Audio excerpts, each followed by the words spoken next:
Welcome back into another episode of Red Zone Talk. I'm Owen Burke. He's Tim Hunt. Week one's episode finally here. Many scheduling conflicts, pushbacks, this, that, and the other with the playoff episode has obviously put us a hair behind with week one, getting this stuff out to you. But it's coming hot and heavy. Week two will be back on track next week. Hopefully, fingers crossed. No more issues there. So we got a lot of stuff to talk about in week one. Hopefully, we're not going to overreact. It's very easy to do so, and it's fun. Truthfully, if I'm being real, it's fun to overreact and be that guy that's like, maybe J.K. Dobbins Offensive Player of the Year. Just be like, Oh, I love that. That would yeah, be you're like, fun. yeah, exactly right. Like it's fun to be that guy every once in a while, even though they are some of the most annoying people on planet Earth sometimes. So we're gonna dive right in. You want to kick us off with our headlines here? Yeah, let's AR is a god among men is our first headline. Um that dude, man. That throw, I know everyone's talking about it, but we have to talk about it. I'm telling you. That throw is like the best throw I've ever seen. Probably ever. Yeah, It was just insane. Like it just felt like he just heaved it. But he heaved it to who was it? Alex Pierce or Alec somebody? Pierce. Yeah, Yeah, it's like who is that? So, and that was just wild to me. The problem I have is when you see the amazingness, you kind of like are blinded to just how horrible he was the rest of the game. Like yeah. No, outside of a couple really special throws, and the dude is maybe the best runner we'll ever see in the NFL potentially. Like he runs like Cam Newton, but throws it like Patrick Mahomes. It's just like the craziest combo yeah. with the accuracy of Jameis Winston. Like that's the problem. Like it's just insanity. Like uh I do think he's a really exciting player. Like if I was a Colts fan, I'd just be excited Yeah, because man, you're just enjoy gonna get it. to watch it. But I mean, 9 for 19 for 212 yards is insanity. Yeah, Uh, no, not crazy great, but yeah, I watched it live, and I was one of those people. I was convinced. Like, you got to the fourth quarter of that game, and I'm like, AR's got like 450 yards right now. This guy's going fucking insane. And I looked, and I was like, oh shit, he's completed 9 passes so yeah, far. But like, dude, yeah, that stumble toss to Pierce was something else. And I love watching Alec Pierce be the guy to go off in game one because he's exactly like Anthony Richardson. You're like, he's 6'4" and he's a freak athlete, but we're really not sure about the whole like playing football part of this. yeah. And they're both just out there being 6'4" freak athletes trying to win football games. They almost did it.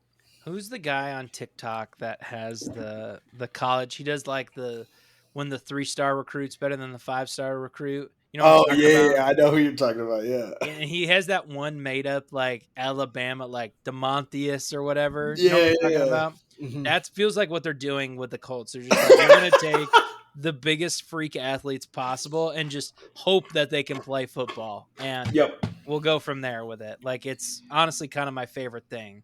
Um, so yeah, I just wanted to talk about it a little bit. I mean, cooler heads did prevail in that game with CJ Stroud ended up winning it for the Texans, but it was just incredible to watch Anthony Richardson just heave the football. So, Yeah, um, like I was looking for a noon game to watch on Sunday, and that's the one I picked out of the slate because I was like, I think it's a good division matchup. I'm hoping AR can put together a good season for them, and he definitely flashed some.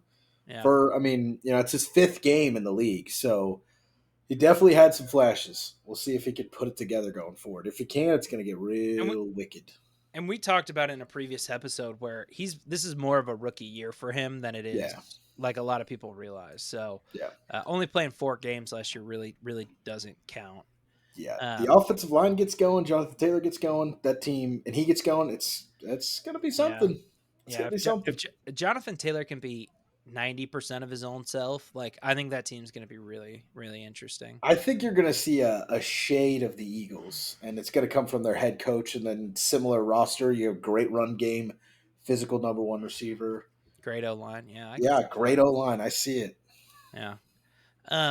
Now we're going to jump into an overreaction headline. The Saints are back. The Yeah, Saints are good, right? That's all cap it took. salary cap. Who? I don't know what you're talking about. Michael Thomas. Who? I was talking with a coworker today, and he was like, "How does it feel to root for the worst team in football?" I go, "We're not the worst team in football." He goes, "Oh yeah, the Carolina Panthers exist." I was like, Yeah, "See." Yep. I was like, yeah, we're not the worst team in football. They definitely are way worse than us. And I was like, we won week 1, so we're actually a top 16 team in the NFL right now, if you You're think better than about it. we are. Yeah. That's how Statistically that works. speaking, we are, yeah. That is So math. Jacoby Brissett better than Lamar Jackson, question mark? But Question mark, question mark. it's such an overreaction, right? To see like Carolina's abysmal. They were bad last year, a new head coach. There's just not any crossover. They got rid of their worst defensive player, or they got rid of their best defensive player in the offseason by trading Oh, Brian Burns. Brian Burns. Thank you. I was like, Yep. you gave me that look, and now you're like, who? I was like, Who the they fuck are definitely you talking about? Yeah, they Brian definitely Burns. traded they definitely traded their best defensive player. Yep. We knew this team was going to be bad. Nobody knew to kind of what extent. I think this might become a pattern for them going forward of that secondary looked horrendous. Derek Carr was slinging the rock all over them, which is just scary to say, because that's bad, right? Like if he's looking good, then you're in trouble. Um, but yeah, this is more of an overreaction headline of don't buy into the narrative that New Orleans Saints are good. I'm curious to see what they'll be. Maybe in 6 weeks, they've piqued my interest as maybe they're better than I thought, but I still don't think this is a playoff team.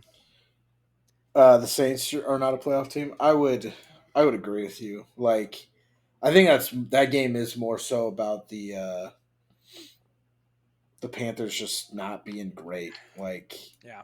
which I thought there was going to be a step, and I think there will be a little bit of a step from last year, but there's obviously still a lot of growing pains happening, especially on the defensive side of the football. Um, we have this pick'em league at work where you can put $10 in, pick the games you want to pick, highest score, winner takes all. I did it week 1, didn't go well for me. I have a couple of aces at work. Imagine that.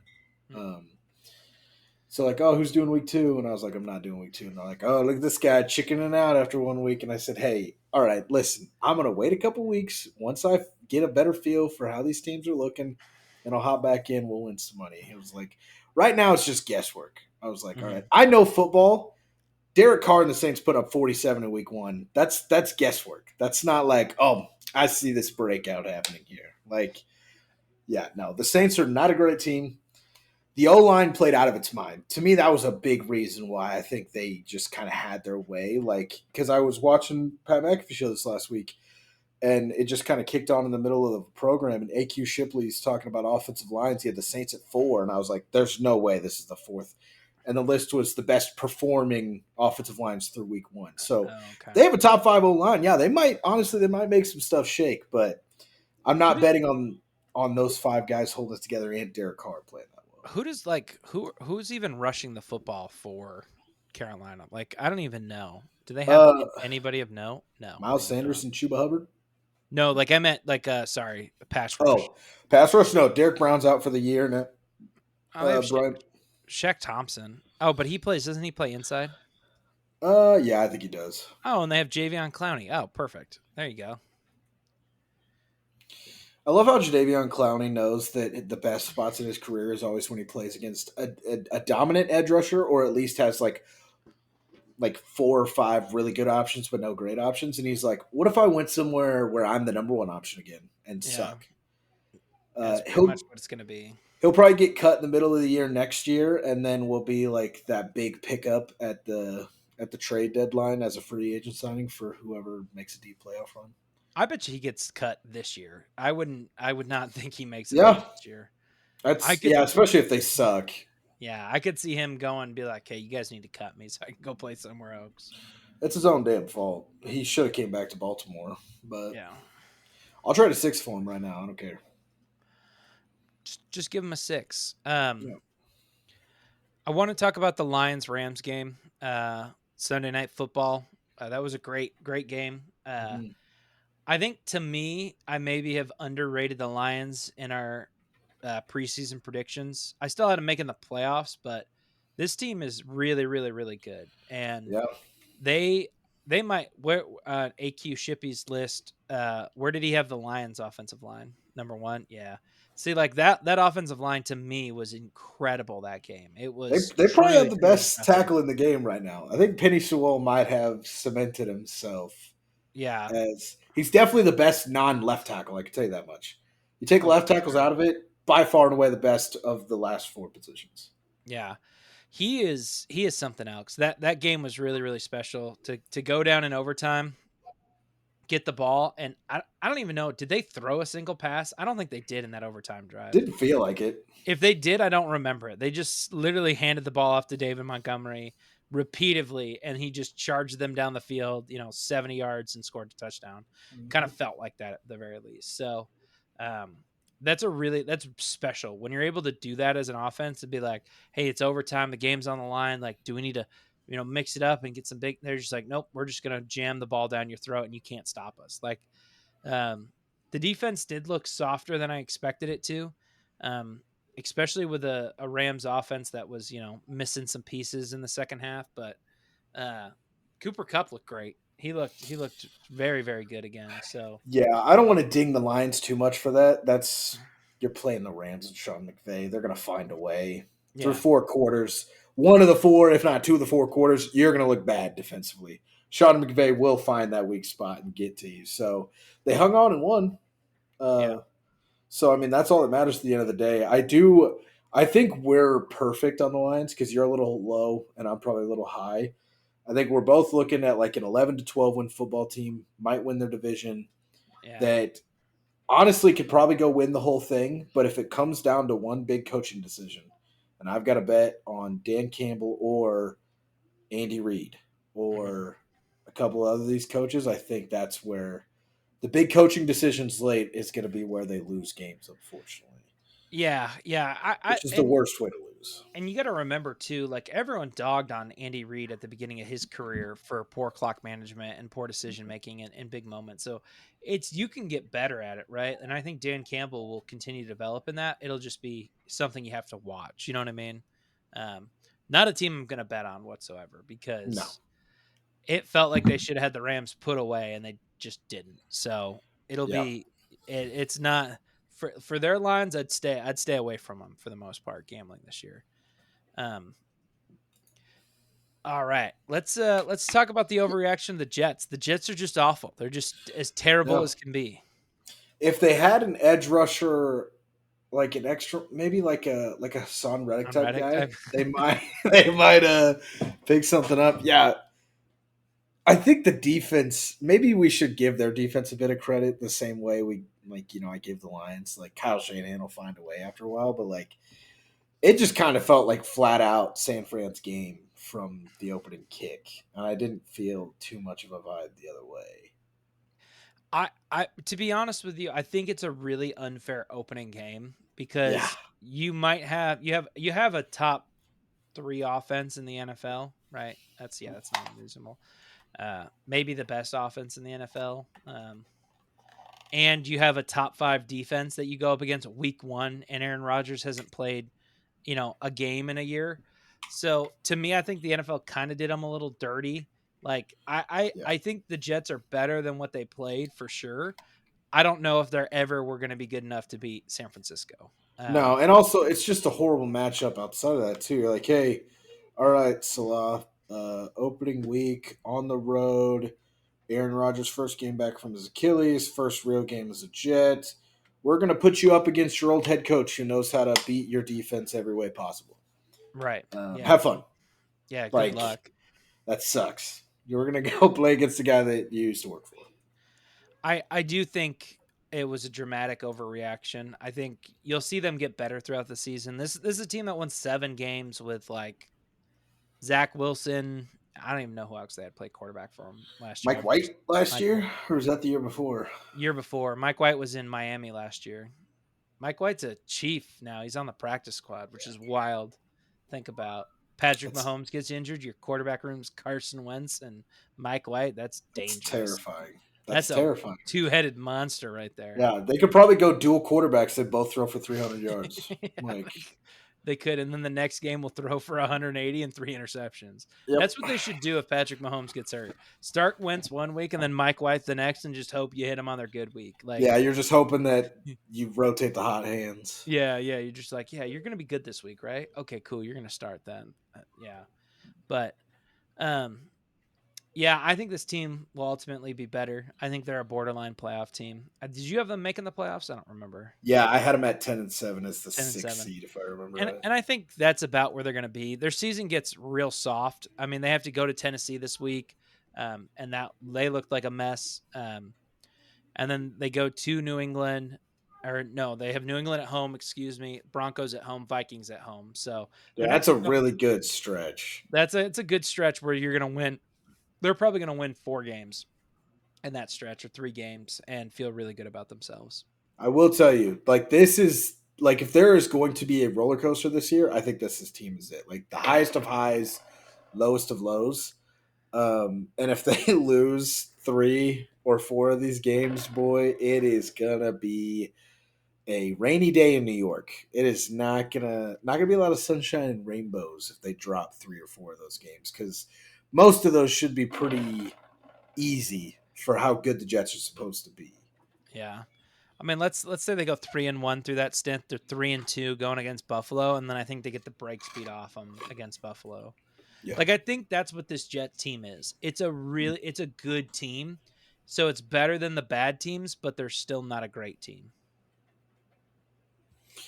yeah, I think you're on the money.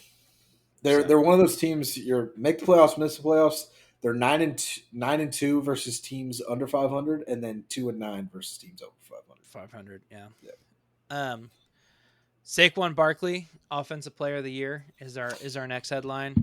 Dude, we talked about it a lot in the last episode, but dude is just a monster and cannot be stopped. Like just an unbelievable beast. Yeah, it's not going to do it justice, and it'll probably get you a little too excited. But like, if you're really curious of like why this is, if you really just want to enjoy football, like watch an Eagles run game this year. Like watch the rushing highlights, man. It's going to be phenomenal. If you want to get a taste of what you're in for, like go watch Saquon's rookie year highlights. Some of the best football you ever see from the running back position. Yeah.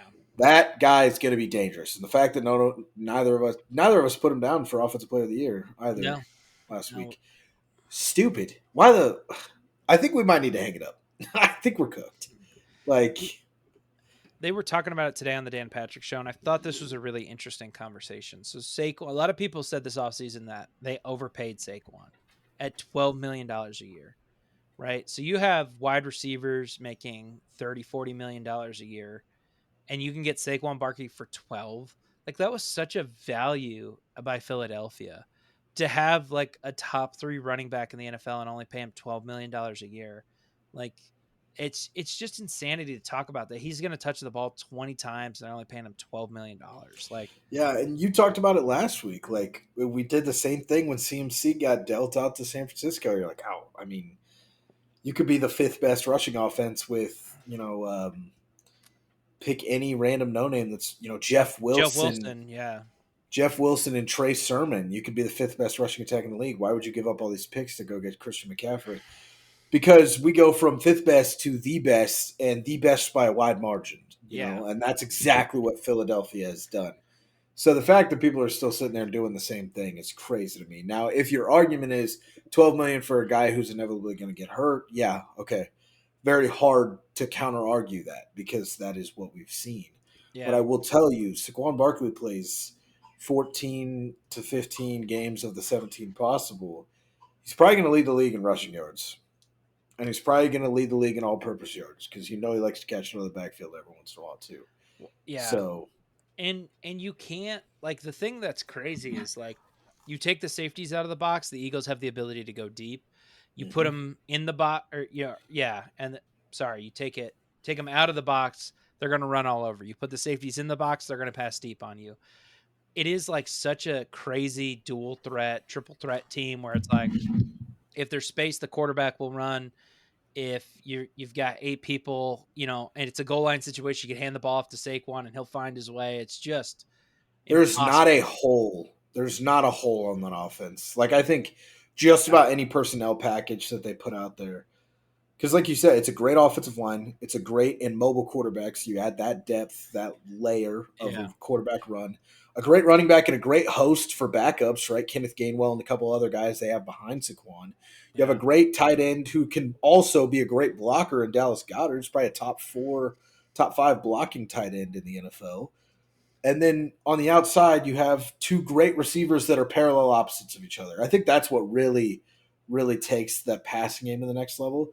Is like having Julio Jones and AJ Brown next to each other is terrifying, like prime Mhm. Julio, because it's like Yeah. those are two dominant receivers. They do a lot of the same I thought things. you were When you talking can about have last year Philly. now, when you can add like that real lightning of Devontae Smith being quick and underneath, while AJ can go over the top and be physical, like a 15-yard in versus a drag route underneath with Devontae on the other side. That's terrifying.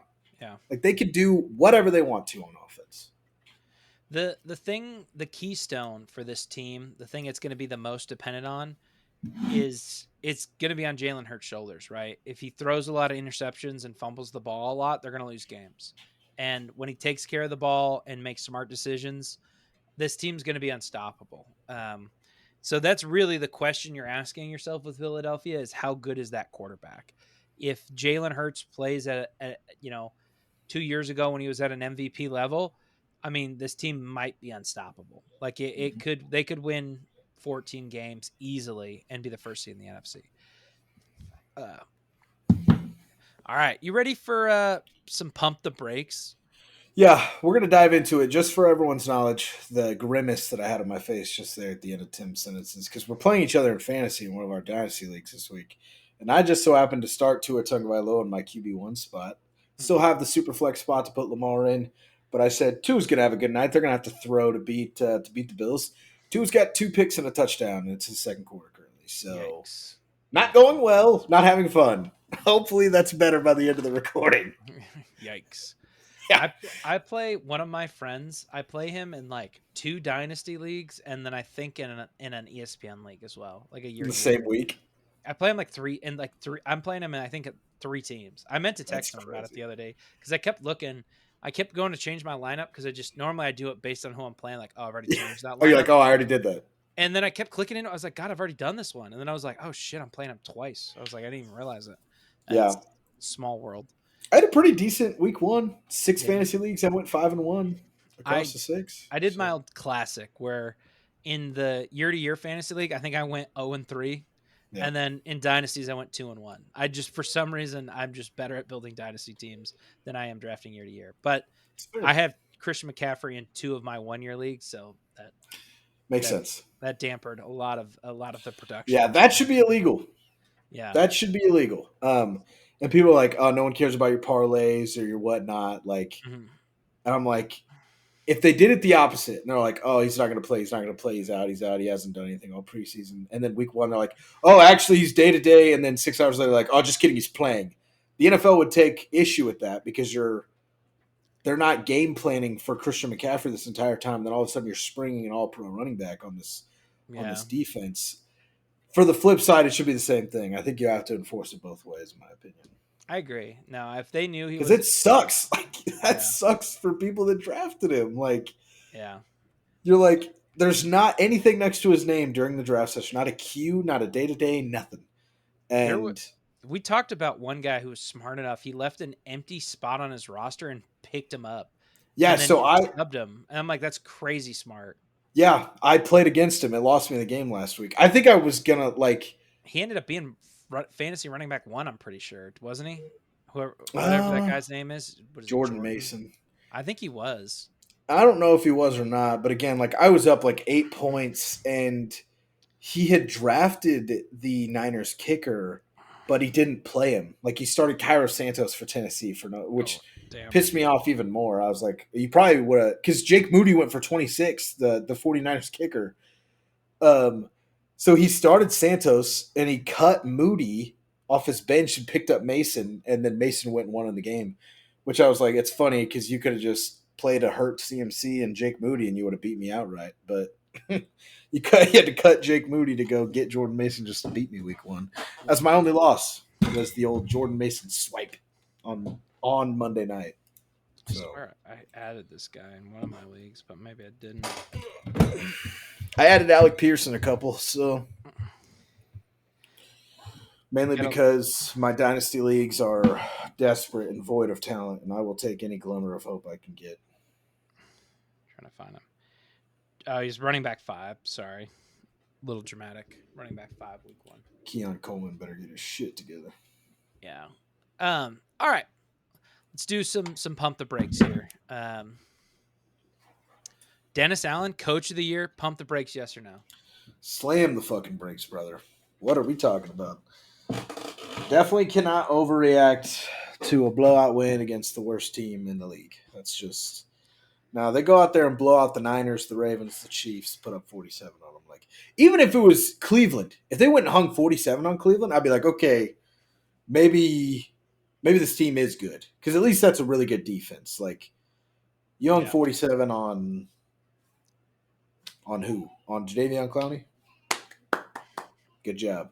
Yeah. I mean, like it is still like Derek Carr looked like a quarterback. I mean, I do think that is cause for celebration. Like he did not ever look really good last year, and the Saints have tight ends number 2 and 5 in fantasy this week because of the output that they had in week 1. So crazy. And neither of them are Taysom Hill. That's the best part of it. It's Foster Moreau and Juwan Johnson. Juwan Johnson. Yep.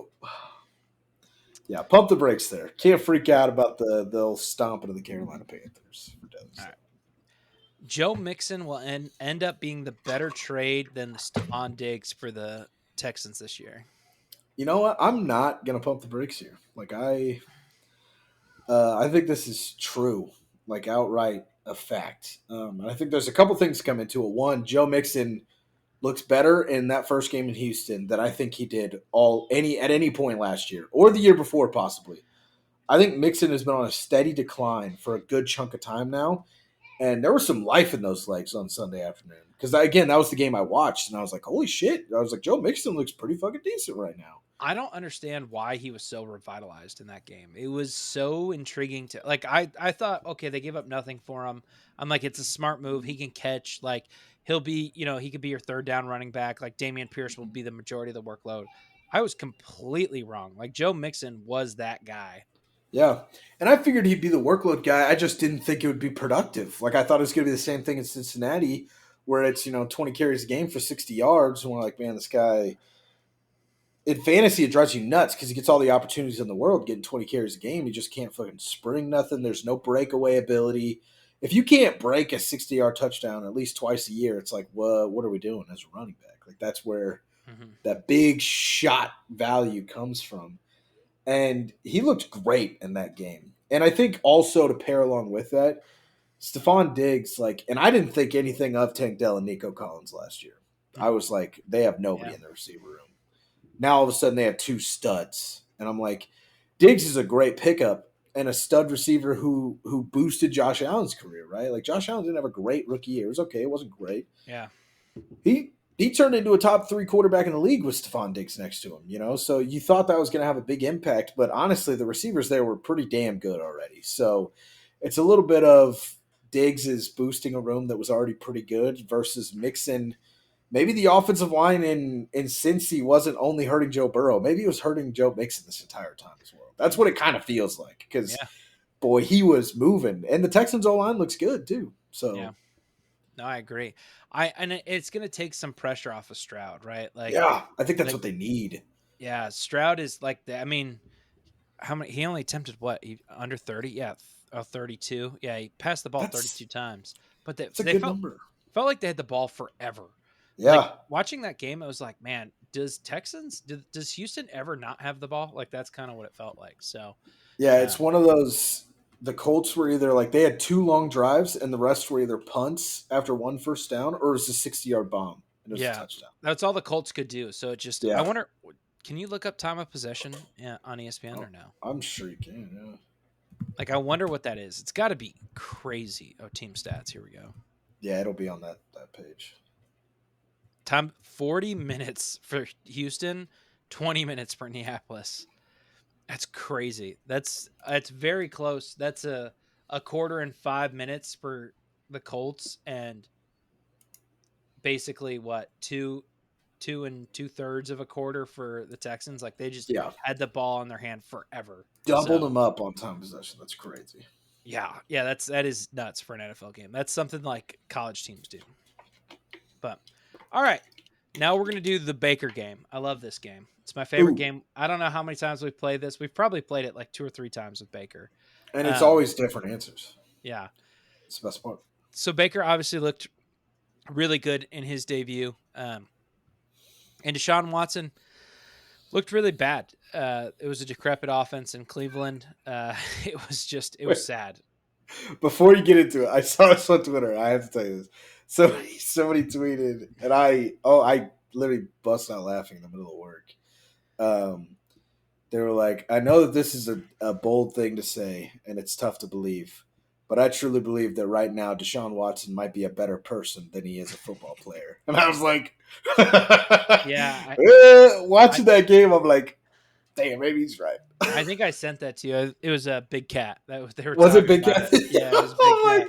It was my Big god! Cat and PFT, and I think they were like they're like he is so bad at football, he might be a better person than he is at football. And they're like, it's not because he's a good person, it's because he's so bad at football. And I was Yeah, like, it's like crazy. he's a horrible person, but God, he's really bad at football. He's really bad at football now. It is truly wild that they're going to be paying him $70 million in a couple of years. Like, Oh, dude, I love it. I have It no idea makes what they're going to do. There's a lot of talks that because I don't know if you saw the lawsuits have resurfaced. Somebody refiled some of the yeah. I lawsuits and saw stuff. somebody filed a new one, and I read her quotes. That shit was terrifying. So I this could be a blessing in disguise for Cleveland that they somehow can get him out of this contract and not have to pay him. Um, for something like new discoveries or something like that. I don't know. It'll be really, really interesting. The NFL has to. I like if you don't make it pay the full thing because there is new stuff coming or whatever. They got to make it pay some of it. Like if Cleveland gets off scot free in the situation, I will be effing livid. You effed up the quarterback market and gave out a fully guaranteed contract to possibly the But they worst didn't. candidate. Nobody's gotten it since. Like to say True. they messed it up, and nobody's gotten it. Like You know what they did mess up? My life for almost a year and a half because I had to watch this guy get dangled out as trade bait. Nobody wants him. We're not sure because he wants guaranteed money because of what Deshaun got. Put me through a lot of emotional turmoil as a fan. That's what they did. All right. And as far as Cleveland, again, like they can be as talented as they want. They can have as many superstars as they want. At the end of the day, Cleveland's going to be Cleveland. And if there isn't a better example of it, it's this contract. yeah, it's really interesting. I'm Yeah, we very, moved very off Baker Mayfield for a guy who was once top 4 quarterback in the game, give him a fully guaranteed contract. What could go wrong? Oh, maybe the fact that he's a horrible person off the field. yeah. It'll But yeah. Anyways, sorry, Baker we got game. distracted. Baker game. Fuck Deshaun Watson. Let's play the Baker game. So I wanted to pull this up. I forgot to. That's funny. Baker Mayfield's contract. Mm-mm-mm. Okay, so he signed a 3-year, $100 million deal. So he's a $30 million a year quarterback. Okay, so Mm-mm-mm. we're gonna bear that in mind, which is just a disc. It's crazy that's a discount, but it is a discount. Would you take Baker or Daniel Jones right now? Are we bringing? Not that this obviously changes the answer to this Mhm. one. Is the contract coming into play when you're asking me these? Yes. Yeah. Okay. Well, I mean, like I said, it doesn't matter. It's Baker Mayfield. I would go out on a You're limb. saying Baker. Okay. Yeah, I'm saying Baker. I'd go on a limb and say that I'd rather pay Baker 50 than Daniel Jones 40. Let's put it this way: no cap penalties, straight up. No, no picks or whatever.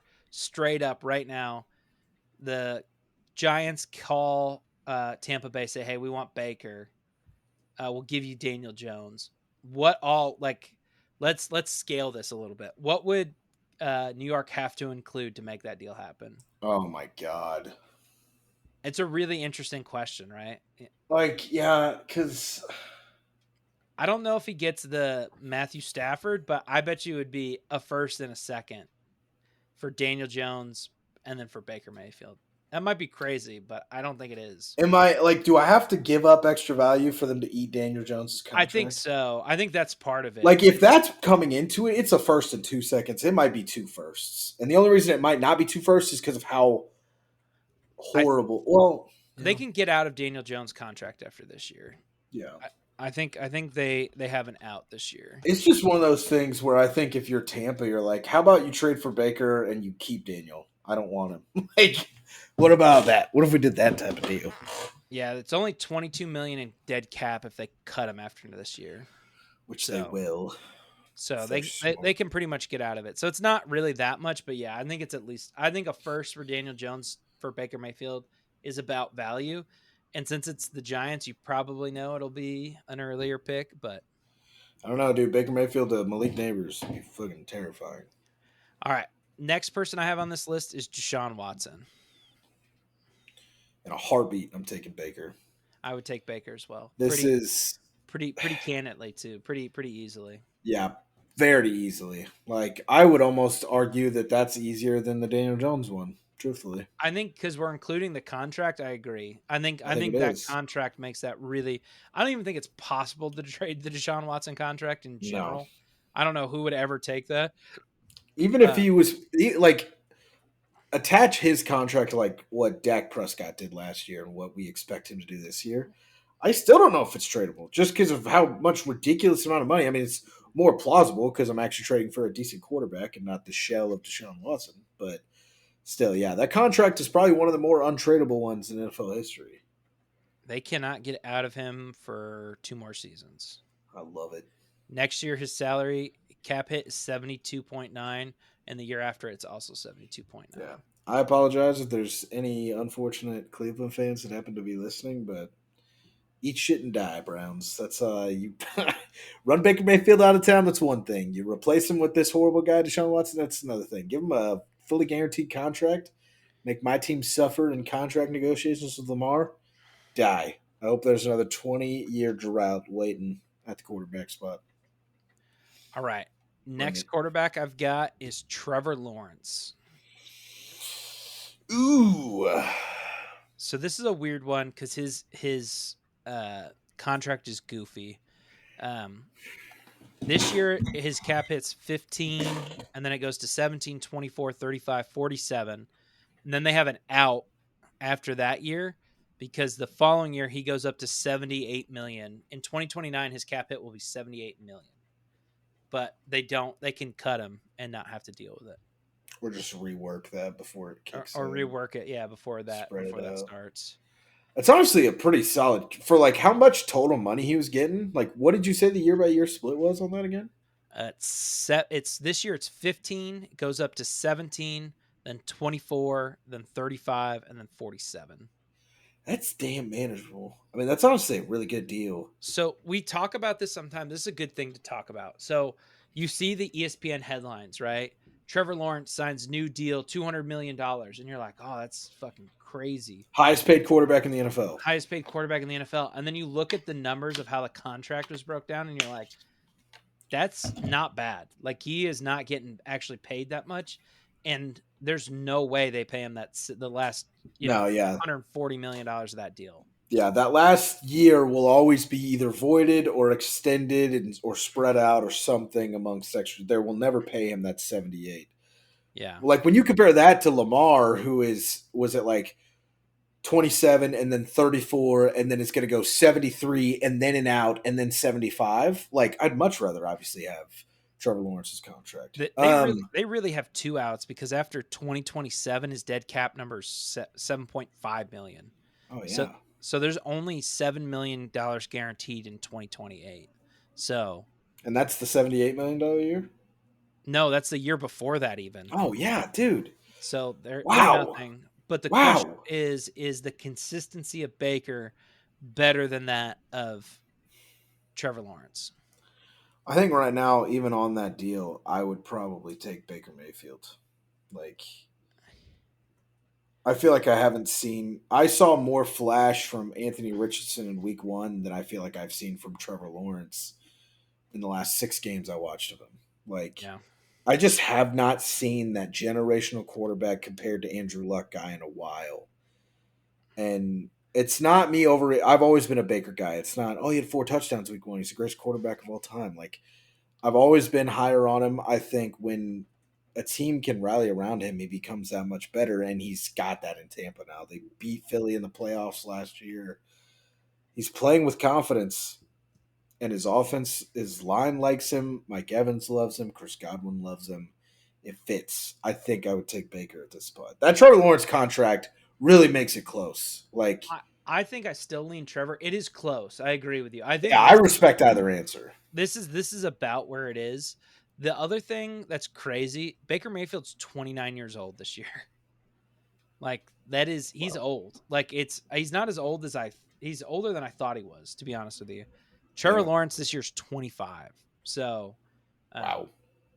but you got to remember Trevor Lawrence came out at 21 because he was a true junior when he came out. He did not redshirt because he Yeah. started for Clemson his freshman year, I'm pretty sure. Yeah, I think you're right. Yeah, Or because I think he maybe set his freshman year behind Deshaun and then started 2 years. 2 years, something like that. Yeah. Something like that. So he came out significantly younger. So there is that factor, but it's dang close here. It is very close. All right. Tua or Dak? Tua or Dak? Or sorry, Tua or Baker? Jeez, I forgot where I Tua or was. Baker? Yeah. To give you an idea, this year Tua's number is 9.5. Then it jumps up to 59 next year, goes up to 63. Then they have an out after 26 for 20 million in dead cap. But then it goes in 27, it's 45. And then in 28, it's 57. Damn. And he's 3 years younger. I think I take Baker here without question. Because if you look at the production versus the talent, I think Baker has outperformed Tua Tagovailoa. Yeah, Like, which sucks because we could stick him to Miami tomorrow and he would suck for no reason. It wouldn't make any fucking sense, but that's just how Baker is sometimes. I would agree with you. I don't think I'm as slam dunk as because again, I think Tua's contract is honestly pretty damn good for the money that teams are having to pay out for quarterbacks. Like Lamar's, and I know what Lamar's contract looks like, and I fucking hate it. All these contracts sound so good. I'm like, God, I fucking wish I had that. yeah. Yeah, I would go Baker here too. Like I said, not as much of a slam dunk as you had it, but I would lean with you. All right. Last one we got is Dak Prescott or Baker Mayfield. I think it's Baker again. Like, So this is what drove me to put this one in here. So Dak this year is going to make 43 million is going to be his cap hit number. The next year it's 89 million dollars is Dak's number. next And then year, next year and then it goes down to 68, down to 62. They have an out in 2028 and then it's 72.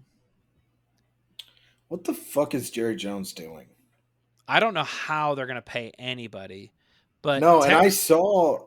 Go ahead. I mean, so basically they have Baker under contract until 2026 for the next 3 years. His cap hit's going to be about 90. We'll call it 90 million to do easy math. That is next season of Dak Prescott, which is just insanity. Like we talk about like the Cowboys not being able to re-sign people. This is why. That's an insane cap hit number. Yeah. So I saw it was a TikTok. You've seen Fran Michael Smith stuff before. He's like, "This is my take." Yeah. He talked about this, and because Mike is talking about getting re-signed, he's like, "I'm not worried about the contract. I know I'm going to be a Dallas Cowboy." Dak and CD eat 34% of their cap next year. $94 million between the two of them. Yeah.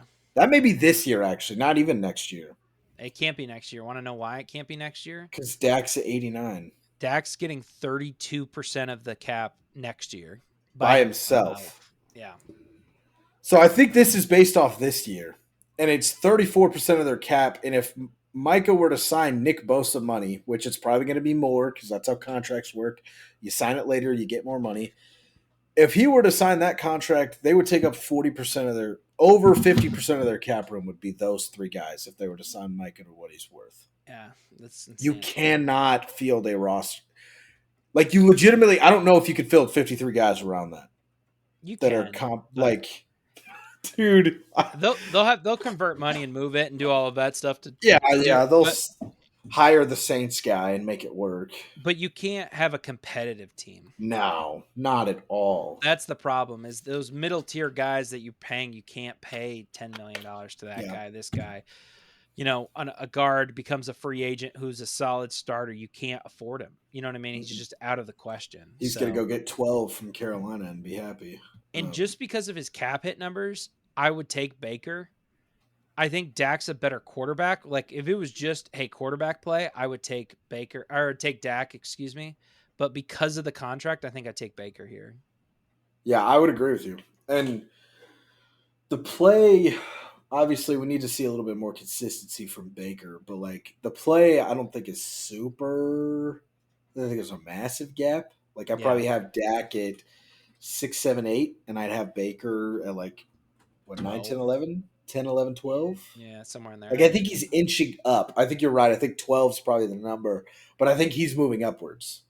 And Dak is around that 6, 7, 8 spot, and I think he's pretty stagnant. I don't think there's a big jump or fall coming either way. Baker Mayfield, I was trying to think of a mid 2000s comparison for him. I think it's Donovan McNabb. Where you're like, Donovan McNabb, I don't know if he ever finished top 5 in MVP voting. He might. He probably did. He probably had a season or two of it. But he was always, you were just like, yeah, he's good, but he's like not great. It's Not great, yeah. and I feel like that's going to be like Baker's career is just going to be like, yeah, he was always good enough to be a starter and not like make crazy money, but like, and who knows, he could go on a wild Super Bowl run, right? Never say the biggest thing I always hate is, oh, they'll never win a Super Bowl with this level of quarterback. And I know I'm guilty of saying it, but then I think back, it's like Eli Manning won 2 Super Bowls. Nick Foles won 5 games Yeah, and won will go 5 down games. as he cemented himself as like a top 3 Philly quarterback of all time in 6 games. Right. Like Joe Flacco went on one crazy playoff run, and then for like the next 5 years, we debated whether he was elite or not. Like Yeah, yeah, yeah. you go on one streak and you never know. Trent Dilfer won a Super Bowl. Yeah, So Trent Dilfer won a Super Bowl. There was once a playoff graphic where it said 4 remaining, and the 4 quarterbacks listed were Tom Brady, fair, yeah, Blake Bortles, Case Keenum, and who was the other Nick Foles. NFC? Nick Foles. Yeah, it was Nick Foles that year. Yeah, Like that's yeah. and Never guess seen. what? Tom Brady didn't win the Super Bowl that year. He didn't. He didn't. He didn't. That's crazy. So Yeah. Nick I Foles went from Nick Foles to Big Dick Nick in 5 games and became a top 3 Philadelphia Eagle quarterback of all time. I know I'm very guilty for saying it, but it is, you got to keep your ears wide open on that, because yeah, you never know. It just takes one streak, Got to get one hot for moment in 5 time. games. Yeah, that's all you got. I don't know where you're coming up with 5. It's definitely 4 at 4. most, but Yeah, I know it's 4. but I wish it was 5. Go to baseball playoff series or something. Have a plan. Can you imagine a A 3-game plan. series? Yeah, 3-game football series. That'd be unbearable. The guys are dead. That team would never make it to the Super Bowl. It would be Onset physically impossible. CTE. Yep. All right. Now we're going to jump into bets of the week. If you or anyone you know is struggling with a gambling addiction, contact the Problem Gambling Helpline at 800-522-4700. Professionals are available 24 hours a day to take your call. Help is available at no cost to the problem gambler or their concerned others. This never made it out live, so we'll quickly run through our bets last week. We're just going to keep track of it anyways, just to have a full season's worth of bets at the end of the year. Last season I went 28, 32 and 1, so slightly below numbers. You would have lost money if you bet with me. But this year I vow, this is, I don't know, what's the Boy Scout? What do they do? You were an Eagle Scout, weren't you? Yeah, I was. What's the Scout square? That The pinky scout. thumb. Yeah. Yep. I swear I'm not betting on the Falcons this year. I'm not doing it. I'm not betting for. I'm not betting against. I'm not touching a Falcons game. I love that. I went 2-1. I had the Chargers -3 versus the Raiders. The only one I didn't hit was Panthers +3.5 versus Saints. Yikes, that did not hit. And then I had the over first Jets versus 49ers. Not too shabby of a week. You start off 2-1. 2-1 there. Yeah, take it anytime you can get a positive week out. I did not have the same great fortune. I started 1-2 this year. I was 32, 19-1.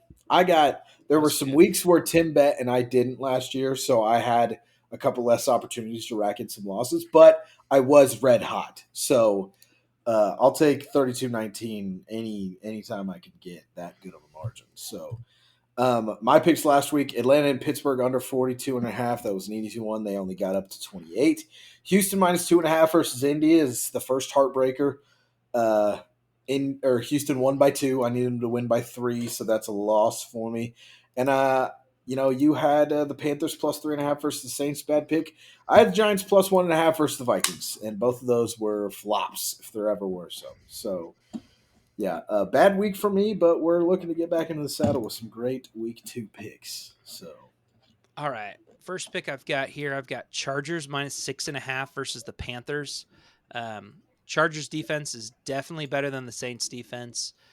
Chargers offense, I think, is going to be a little bit stronger um, than the Saints offense was. So I just like the Chargers all around. You're going to notice me kind of float with them until the betting lines kind of get figured out for them. But they're going to run the ball. They're going to control it. Like, I think this time of possession is going to be crazy in favor of Los Angeles here. Road and away doesn't really matter for them. So I like them -6.5 versus the Panthers. Patriots +3.5 versus the Seahawks. I'm all in. I think never say this never. the here's the logic for this game. It's going to be a slugfest, right? Like, I think this game is going to be like the Cincinnati game where it ends up being 16-10 or maybe even close to that. It might be 14-10. And if you're giving me 3.5, I think I'm going to take it all day. Especially just being over that crest of a field goal. Both really good defensive teams. The Patriots defensively looked great against a weakened um, Cincinnati defense. I'm very curious. This will be a good test of for Geno Smith and how good the Patriots defense is against all those weapons in Seattle. I just think it's a slugfest, so I like the odds of that. Next, I have Colts -3.5 versus the Packers. Obviously, no Jordan Love in this game. Um, I think that's going to hurt them. I don't know if they're planning on playing Malik Willis or God, I can't think of the other guy that they Sean have. Clifford. Sean Clifford, the Penn State As quarterback. far as I know, Malik Willis is the plan. I think Yeah, that's every report I've seen is Malik Willis is a go, which is crazy. this is To going to have be the Sean, most athletic quarterback matchup ever. yeah, well, to have Sean Clifford, well, Sean Clifford's pretty damn athletic for those who don't know, which I would assume most don't. The Mhm. little known late round pick out of Penn State. Um, to have him all offseason and all preseason backing up Jordan Love and then to trade for Malik Willis in the last week of the preseason and he's the guy you turn to in week 2 is really weird to me, considering how Malik Willis struggled when he was with Tennessee last year. But we'll see. Malik Willis in a Matt LaFleur offense for just a 1 week, I need one good game, right? They have no idea what's coming. They've never seen you in a Packers jersey, different plays. They might do something. They really might. Like the Could be interesting. athleticism is there. Yeah, I agree. So I like it. We'll see what happens. All right. So my 3 picks for this week, starting real gross. Start with a big primetime match. Well, I don't know if it's primetime or not. Primetime as in it would have been 2 years ago. I have the Kansas City Chiefs -5.5 versus the Cincinnati Bengals. Now, I'm a little nervous about this line just because this is just one of those lines where you bet against Joe Burrow or one of those guys and they just prove you wrong every time. You could never get a win off of -5.5 against Joe Burrow. I don't think this team's that good. I don't think the defense is that good. They cannot run the ball. They can't keep Joe Burrow. They can't keep Joe Burrow upright. And they can't run the ball. I mean, that's really what it comes down to. I think Kansas City is going to. I think Cincinnati might get into the end zone once, if that. Honestly, I really could see them getting held out of the end zone the entire game. At least offensively, wouldn't throw a pick six, something crazy happens. But um, one of the most demoralizing moments and helpless moments I've ever had as a fan was last week in watching that Kansas City game and watching Chris Jones just strut up and down the line and pick whatever matchup he wanted against the Ravens offensive line and just having his way with whoever he lined up against. He is going to do the exact same thing this week. And they still have some really good ancillary pieces around Chris Jones, George Karlaftis, Felix Enrique Uzama has looked good. So I think the Chiefs are going to get after Joe Burrow, and I think they're going to kind of put the schmack down on Joey B and the Bengals in Burrowhead, of all places. So we're gonna test that name this week because I think Casey's gonna put some work in. I think so. Um, I have the Rams plus 1.5 versus Arizona. You had your bets in first, not on the sheet, but you did have yours done before I did. So I'm going to talk about this for a little bit. I'd love to know how you didn't pick this. This feels like the freest pick of the week to me. I know Puka Nakua is out. It's a Sean McVay offense. Cooper Kupp looked good. Demarcus Robinson, I think, can fill in for a good 3 to 4 week stretch. The Cardinals didn't look great. They looked really good in the first half. I think Buffalo was the better team. They figured them out and got them in the second half. When I look at this, the Rams are a better team. They have, it's not week 1, it's week 2 now. I think the Rams win this game. So, I mean, if you're going to give me a 1.5, I'll take that to boot. Is there any reason you didn't go after this one? This feels too good to be true to me. It kind of felt like a bait line to me. Because like it's on the road, but they both play in domes, so it's like it's Yeah, 0-0 to me. it's not a huge advantage, but there's something about Arizona that they felt good against Buffalo that they just were missing a piece that maybe that's what the difference was. So, Yeah. um, I don't know. I don't I just Arizona to me is like a don't touch for the moment until I kind of Okay. see what they are. Um, like I know what the Rams are. I just have no idea like because Marvin Harrison didn't catch the ball at all. Like if he has No, he 10 had 3 catches, targets. like I this team could be really stinking good really fast. So I I just kind of don't know if they can. Even yeah. with that happening, I don't know if they can outscore a Sean McVay offense. Like Yeah, I mean, no Puka that hurts them a lot. But I mean, we'll see. This is like it was just too much of a I'm not sure kind of game. that's fair. I can take that. Well, I will gladly take it. I'll probably go 2-1, and the Rams plus 1.5 will be the one that I get wrong next week. But that's the life of betting on professional sports, my friends. Last official pick of the week for you. I have Cleveland and Jacksonville under 41.5. I have not been able to get a AFC North under in yet. We haven't had an AFC North matchup through the first 2 weeks of the year. But last week, Pittsburgh delivered against Atlanta with the under at 42.5. I'm picking Cleveland to get it done this week with Jacksonville under 41.5. So 1 point less, but Cleveland's a good defense. They kind of got ran by Dallas last week. I don't think they're going to let Trevor Lawrence do that to him this week.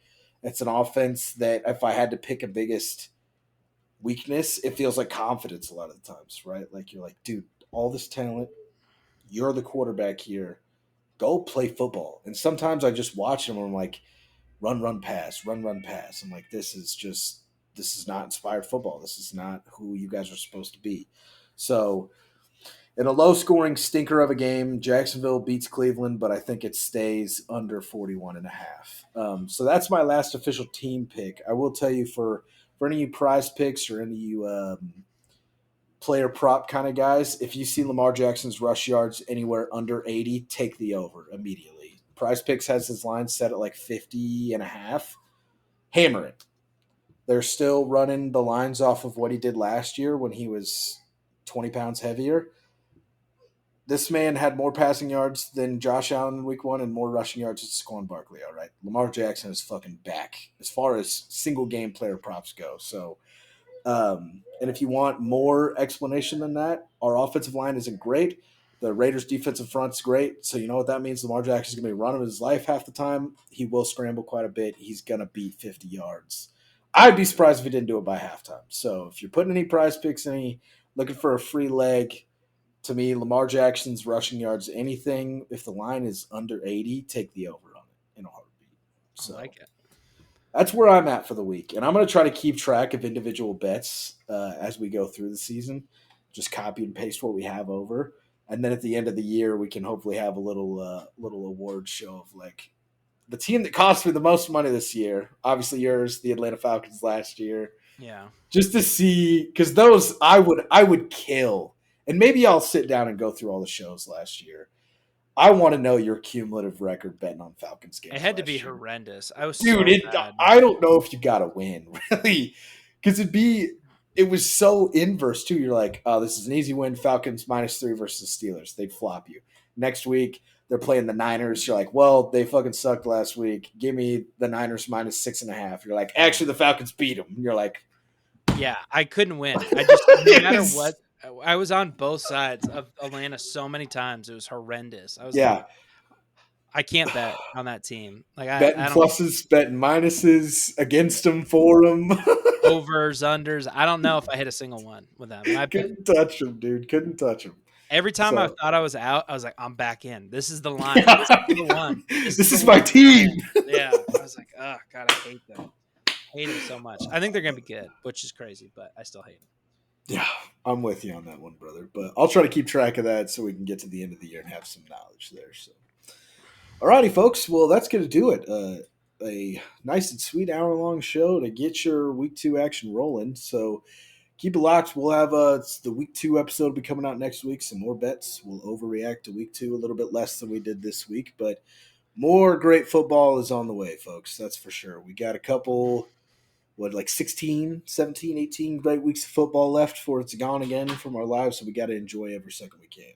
So that's going to be the plan around these parts, is enjoying football. It's one thing that we do well. We're going Yeah. to keep doing it. So that's going to do it for the week 1 episode. You got anything to say to these people before we get out of here? That's it. No, I like it. Alrighty. That's going to do it, folks. So we'll see you next week for week 2. Until then, stay safe, stay healthy, and we'll see you then.